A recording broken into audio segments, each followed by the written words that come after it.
नमस्कार मेरे शेर शेरनियों, कैसे हैं आप लोग। उम्मीद करते हैं कि आप लोग बहुत ही अच्छे होंगे। तो चलिए आइए, आज हम लोगों का सेकंड सेट है और हम लोग अपने सेट का आगाज करते हैं। साथियों बता दें कि हम लोग प्रत्येक दिन एक सेट ला रहे हैं टेस्ट सीरीज के तौर पे, जिसमें 10 ऑब्जेक्टिव क्वेश्चंस का कलेक्शन होगा जो आपको फाइनल एग्जाम में बेहतर परफॉर्मेंस करने के लिए हेल्पफुल होगा। तो चलिए आज हम लोग क्या करते हैं, अपने सेकेंड टेस्ट का अवलोकन करते हैं। तो आइए साथियों, सबसे पहले क्या है कि प्रकाश की किरण गमन करती है। तो प्रकाश की किरण गमन करती है, क्या है साथियों, प्रकाश की किरण गमन करती है। तो आप लोग पिछले सेशंस में जब प्रकाश की क्लास हुई थी तो पढ़े होंगे कि प्रकाश हमेशा स्ट्रेट लाइन पाथ में गमन करती है, यानी प्रकाश हमेशा सीधी रेखा में चलना पसंद करती है। तो साथियों इसका क्या आंसर होगा, प्रकाश हमेशा सीधी रेखा में चलना प्रारंभ करती है, यानी पसंद करती है। प्रकाश हमेशा सीधी रेखा में चलना पसंद करती है। सेकेंड क्वेश्चन है साथियों कि कली चूना का रासायनिक सूत्र क्या होता है। कली चूना का रासायनिक सूत्र क्या होता है। तो साथियों कली चूना का मतलब आप लोग समझते हैं, कली चूना का मतलब होता है सूखा चूना। ठीक है, कली चूना का मतलब क्या होता है साथियों, सूखा चूना। और उस सूखे हुए चूने को जब हम लोग पानी में डाल देते हैं तो आप लोग ध्यान दीजिएगा, जब सूखे हुए चूना को हम लोग पानी में डालते हैं तो उसमें से धुआं निकलता है। क्या निकलता है साथियों, धुआं निकलता है। और जब वो पानी में घुल जाता है तो उसका हम लोग अलग अलग उपयोग कर लेते हैं, जैसे घर पोताई करना हो, किसी को खाना हो, तो उसका हम लोग विभिन्न यूज कर लेते हैं। लेकिन यहाँ पे बुझा हुआ चूना नहीं पूछा जा रहा है। जब उसको हम लोग पानी में डाल देते हैं कली चूना को तो वो बुझा हुआ चूना हो जाता है साथियों। यहाँ पे क्या पूछा जा रहा है कि कली चूना का सूत्र बताओ। तो साथियों कली चूना का सूत्र CaO होता है। क्या होता है, CaO, कैल्शियम ऑक्साइड बोलते हैं इसको हिंदी में। क्या होता है साथियों, कली चूना का रासायनिक सूत्र CaO होता है। हम उम्मीद करते हैं कि आप लोगों को ये सेशन काफी ही अच्छा लग रहा होगा। ठीक है साथियों, इसका सीधा सीधा फायदा आपको फाइनल एग्जाम में मिलने वाला है, क्योंकि हम लोग प्रत्येक दिन जो सिलेबस कवर हो रहा है प्रॉपरली वो तो क्लास चलेगा ही, लेकिन एक 10 क्वेश्चंस का ग्रुप होगा जिसमें हम लोग अपने तैयारी को क्या करेंगे, जांच करेंगे कि हमारी तैयारी किस ढंग से चल रही है। अगर तैयारी में किसी भी तरह की दिक्कत है तो और ज्यादा एफर्ट्स और ज्यादा जोर शोर से पढ़ने की जरूरत है साथियों। तो आइए आगे हम लोग देखते हैं। तीसरा नंबर क्वेश्चन है कि कौन सा पदार्थ लाल लिटमस को नीला कर देता है। तो साथियों इसमें हम लोग एक ट्रिक बताए थे कि बताओ किसको लाल पसंद है। लाल किसको पसंद था, अम्ल को। अम्ल को लाल पसंद है और नीला जो है ना क्षार को पसंद था, क्षार को नीला पसंद था साथियों। तो जब लाल लिटमस पेपर अगर नीला हो जाए तो साथियों समझिएगा कि वो क्षार है।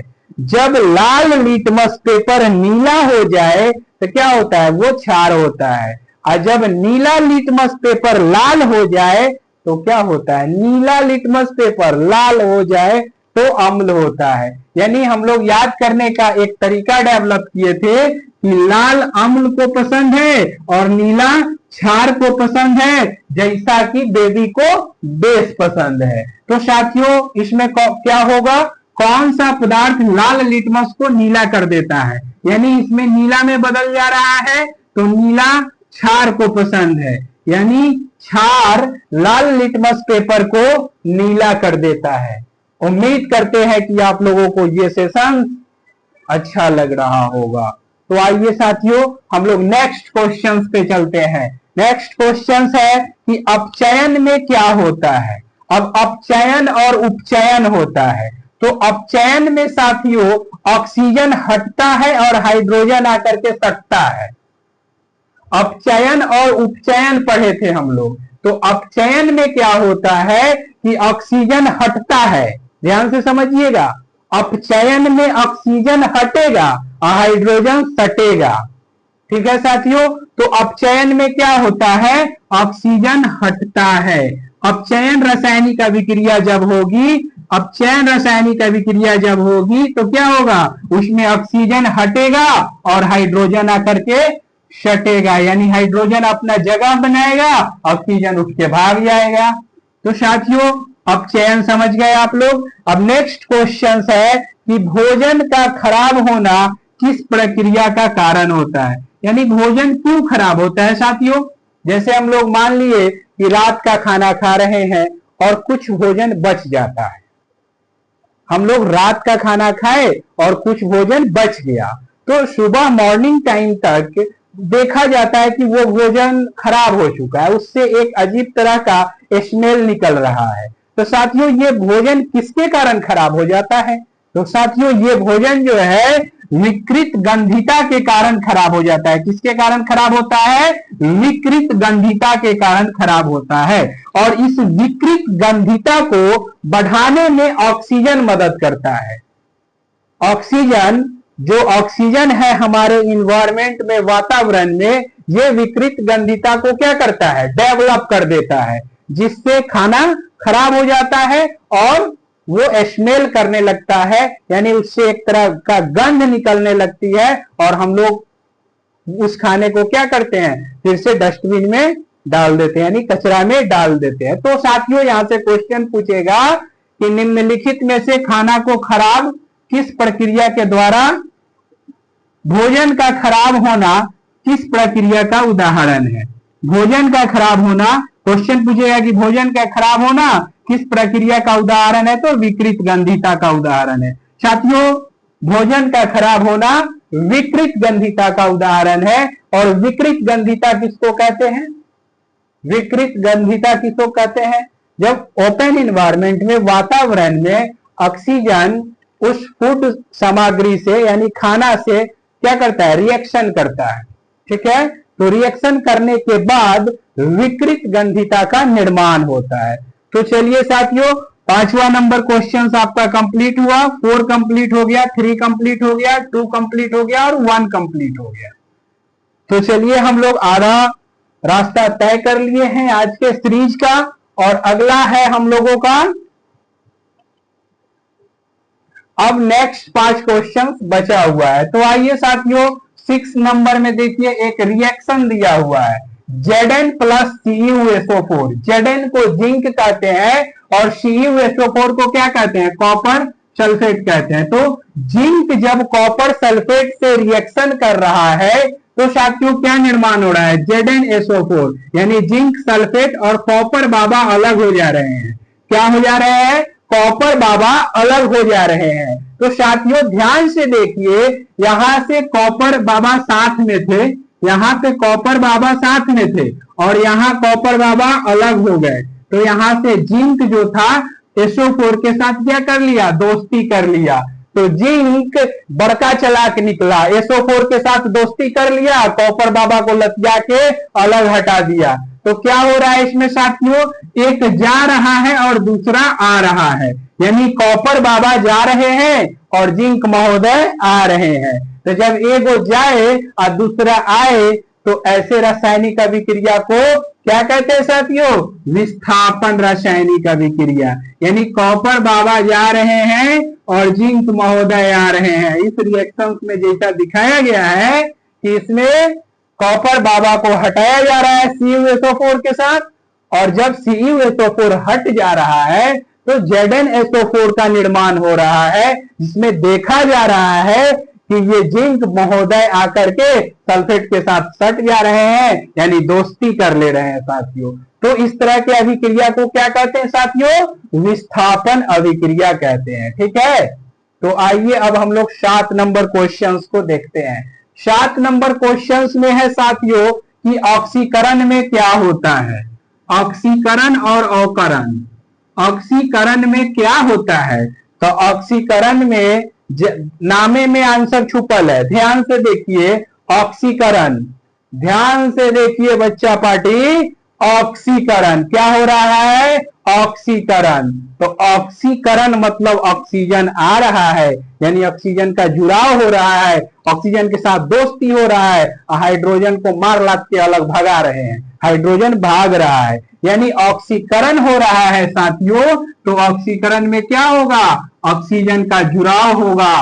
और यहीं पे अगर कहता कि अवकरण हो रहा है, तो अवकरण का मतलब जानते हैं, हाइड्रोजन आएगा ऑक्सीजन जाएगा, हाइड्रोजन आएगा ऑक्सीजन बाबा जाएंगे, हाइड्रोजन बाबा आएंगे ऑक्सीजन बाबा जाएंगे, किसमें? अवकरण में। ऑक्सीकरण में क्या होगा?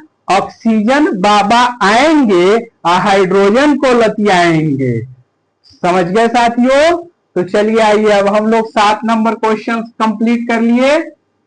8वां नंबर क्वेश्चन है साथियों कि निम्नलिखित में कौन उभयलिंगी जंतु होता है? आप लोग उभयलिंगी का मतलब समझते हैं?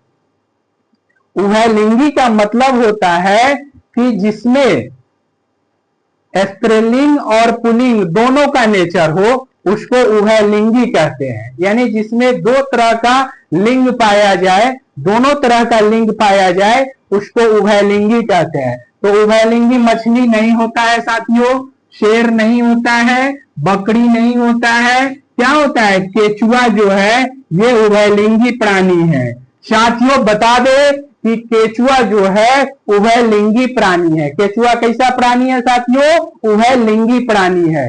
एग्जाम में आग लगाने के लिए हमें बहुत बड़ा वस्तुनिष्ठ क्वेश्चंस का संग्रह मिलने वाला है साथियों। हम लोग 10-10 क्वेश्चंस अगर एवरीडे करेंगे ना, 10 क्वेश्चंस प्रत्येक दिन करेंगे ना, तो याद कीजिए साथियों, एक महीना में कितना क्वेश्चंस होगा? 300 क्वेश्चंस होगा। इस तरह से एग्जाम तक हम लोग ये सीरीज को कंटिन्यू अगर रखते हैं तो सोचिए आपके पास लगभग कितना क्वेश्चंस का एक सेट तैयार हो जाएगा, जिससे एग्जाम की खोपड़ी में आप लोग छेद कर सकते हैं। तो इसलिए साथियों घबराना नहीं है, सारे चीजों को एकदम शालीनता पूर्वक हैंडल करना है और शालीनता पूर्वक पढ़ना है, घबराना नहीं है। जो क्लास सिलेबस का हो रहा है वो होगा ही अपने समय अनुसार, लेकिन 10-10 क्वेश्चंस का सेट आप लोग अटेंड करना नहीं छोड़िएगा, क्योंकि ये 10 क्वेश्चंस नील का पत्थर साबित होने वाला है आप लोगों के लिए। तो आइए साथियों हम लोग आगे देखते हैं। 9 नंबर क्वेश्चन क्या है? ग्लूकोज का रासायनिक सूत्र। अब ये ग्लूकोज बाबा है, क्या है? ग्लूकोज बाबा। ग्लूकोज बाबा के रासायनिक सूत्र बहुत फेमस है, आप लोग को याद होगा। अगर नहीं याद होगा तो देखिए ध्यान दीजिएगा, C6O6 और बीच में H12, यानी इसका दुगुना या इसका दुगुना, C6H12 को क्या कहते हैं? ग्लूकोज बाबा कहते हैं। अभी गर्मी का मौसम चल रहा है, आप लोग खूब ग्लूकोज पीते होइएगा, तो ग्लूकोज बाबा का सूत्र देख लीजिए, एग्जाम में खूब पूछा जाता है कि ग्लूकोज का रासायनिक सूत्र बताइए। बताओ बच्चों, ग्लूकोज का रासायनिक सूत्र क्या होता है? C6H12 और O6। समझ गए साथियों? आइए अब आगे चलते हैं हम लोग। आखिरी क्वेश्चन है अम्ल और क्षार से, इसका जवाब आप लोग गलत नहीं कीजिएगा, नहीं तो फिर समझ जाइएगा। क्वेश्चन क्या है साथियों? अम्ल के जलीय विलयन में क्या उत्पन्न होता है? वाह भाई वाह, ये तो अम्ल और क्षार से क्वेश्चन कर दिया और जलीय विलयन का नाम ले रहा है। अम्ल के जलीय विलयन में क्या उत्पन्न होता है? तो साथियों आर्हेनियस महोदय, आर्हेनियस बाबा बता करके चले गए कि अम्ल वैसा पदार्थ है जिसको जल में घोलने पे, यानी जल में घोलने पे, किसमें घोलने पे? जल में घोलने पे हाइड्रोजन आयन उत्पन्न करता है। तो देखिए तो अम्ल के जलीय विलयन, यानी अम्ल को जल में घोलेंगे तो अम्ल का जलीय विलयन बनेगा। तो जब अम्ल में जल घुल रहा है तो कथी होगा? हाइड्रोजन प्लस आयन भारी मात्रा में उत्पन्न होगा साथियों। ये हम नहीं कह रहे हैं, ये आर्हेनियस बाबा कह के चले गए। आर्हेनियस बाबा जो थे ना, वो अम्ल को परिभाषित किए थे और क्या कहे थे कि अम्ल वैसा पदार्थ है साथियों जो जल में घुलने से हाइड्रोजन प्लस आयन उत्पन्न करता है। जल में घुलने से हाइड्रोजन प्लस आयन उत्पन्न करता है और क्षार जो है जल में घुलने से OH माइनस आयन उत्पन्न करता है। तो साथियों यहां से दो क्वेश्चन क्लियर हो गया। अम्ल को अगर जल में घोलेंगे तो हाइड्रोजन प्लस आयन आएगा, भारी मात्रा में आएगा, और अगर क्षार को हम लोग जल में घोल रहे हैं तो OH माइनस आयन उत्पन्न करता है। ठीक है साथियों, तो अम्ल और क्षार के पहचान भी हो सकता है। जिसमें H प्लस आयन उत्पन्न हो उसे अम्ल कहते हैं, जिसमें OH माइनस आयन उत्पन्न हो उसे क्षार कहते हैं। और एक बात बताए थे आर्हेनियस बाबा, ये लास्ट क्वेश्चन है और आर्हेनियस बाबा का नाम आया है तो थोड़ा सा हम आप लोगों को हंसा देते हैं। आर्हेनियस बाबा कहे थे कि अम्ल दो प्रकार के होता है। ठीक है, अम्ल दो प्रकार के होता है, एक प्रबल अम्ल होता है और एक दुर्बल अम्ल होता है। प्रबल का मतलब मजबूत होता है और दुर्बल के मतलब कमजोर का होता है। हम लोग डेली लाइफ में बहुत सारा दुर्बल अम्ल को खा के पचा देते हैं और प्रबल अम्ल को गलती से भी छूने का कोशिश नहीं कीजिएगा। तो कहिएगा कि प्रबल अम्ल गुरुजी कहाँ देखने को मिलता है? तब प्रबल अम्ल बैटरी देखे हैं? बैटरा नहीं देखे हैं तो जाइए बैटरा देखिए, इन्वर्टर वाला आपके घरों में है। प्रबल दुर्बल अम्ल हम लोग डेली लाइफ में खाते हैं, अब प्रबल अम्ल जो है आपके घर में संरक्षित है। तो उस बैटरा में जो अम्ल होता है उसी में प्रबल अम्ल होता है, स्ट्रॉन्ग एसिड यानी मजबूत अम्ल। ठीक है साथियों, और कौन होता है बैटरी में? तो H2SO4 होता है। कौन होता है? H2SO4 होता है साथियों, H2SO4, जिसको हम लोग सल्फ्यूरिक अम्ल कहते हैं। H2SO4 का यूज बैटरी में किया जाता है, बैटरा में। बड़का इन्वर्टर के बैटरा वाला लगल हो ना, वो में H2SO4 के यूज किया जाए, समझ ला। उम्मीद करते हैं साथियों कि आज का सेशन आप लोग को बहुत ही अच्छा लगा होगा। तो जय हिंद, फिर हम लोग मिलेंगे इसी ऊर्जा के साथ नेक्स्ट सेशन में। आप लोग ऑब्जेक्टिव क्वेश्चंस को सॉल्व करना नहीं भूले, क्योंकि इसका सीधा सीधा फायदा आपको फाइनल एग्जाम में मिलेगा साथियों। तो जय हिंद, मिलते हैं फिर नेक्स्ट सेशन में।